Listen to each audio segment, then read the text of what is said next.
Hello, hello, peuple du Seigneur, bonjour, que Dieu nous bénisse.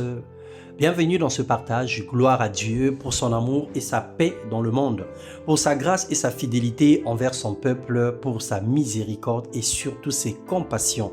Dieu nous aime et il n'y a plus à démontrer que son amour est parfait et que lui seul peut tout dans nos vies. Ce matin, nous parlerons de l'entraide, travailler ensemble.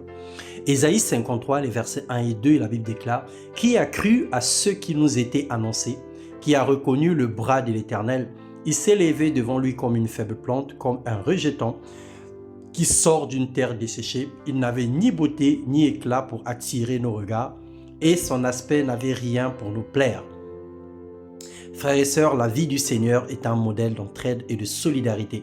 Il nous a montré à quel point, malgré sa grandeur, il a eu besoin des gens autour de lui pour accomplir la mission de son Père.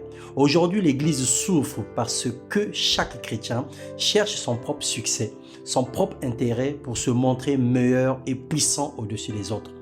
Jésus nous dit dans sa parole de plusieurs manières que deux valent mieux que un. Si une personne peut faire fuir 1000, deux personnes feront fuir 10 000. Le rapport de l'accord ou de l'union est énorme. Sachez que peu importe ta force, ta puissance et ton intelligence, tu as besoin des autres pour réussir. En tant qu'enfants de Dieu, battons-nous ensemble pour réussir les projets de Dieu. Serrons-nous les coudes et soyons solidaires. Dans Acte 2, le verset 40, verset 44, nous allons lire le verset 42. Il persévérait dans l'enseignement des apôtres, dans la communion fraternelle, dans la fraction du pain et dans les prières. Ce sont les 4 grands axes majeurs qui caractérisent la vie des enfants de Dieu, qui caractérisent la vie de l'Église, la vie d'ensemble. Et c'est ça qui a mené la puissance au milieu des apôtres, qui a fait en sorte que l'Église primitive puisse croître et devenir une Église puissante, une Église modèle, de sorte que jusqu'à présent, on n'a plus jamais retrouvé le modèle de cette Église. Frères et sœurs, essayons d'imiter la vie de Jésus.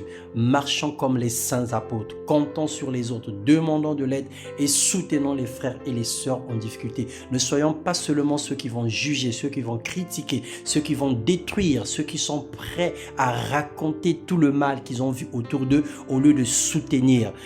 Un homme de Dieu disait que l'Église est la seule armée qui abandonne ses blessés en guerre. Parce que nous, les enfants de Dieu, nous les chrétiens, nous sommes prêts à critiquer, à démonter, à parler du mal de celui qui est en tort ou qui est dans l'erreur, au lieu de le prendre par la main, de l'aider à se laver, de l'aider à nettoyer ses merdes, de l'aider à le rendre propre et le ramener sur le droit chemin. Nous ne sommes pas celui-là. Et malgré tout, l'exemple du bon samaritain ne nous a pas enseigné grand-chose. Parce que la Bible avait dit qu'il y avait un sacrificateur, qu'il y avait un lévite et un samaritain. Et Jésus posait la question de savoir qui était le prochain de celui-là, qui était réellement le prochain. Alors bien aimés frères et sœurs, changeons d'attitude. Tant que nous sommes encore sur terre et que nous pouvons encore faire les efforts d'imiter Christ, comme Ephésiens 5 nous dit, soyez les imitateurs de Jésus-Christ. Que le Seigneur vous bénisse. Bon vendredi à tous dans le nom puissant de Jésus-Christ. Amen.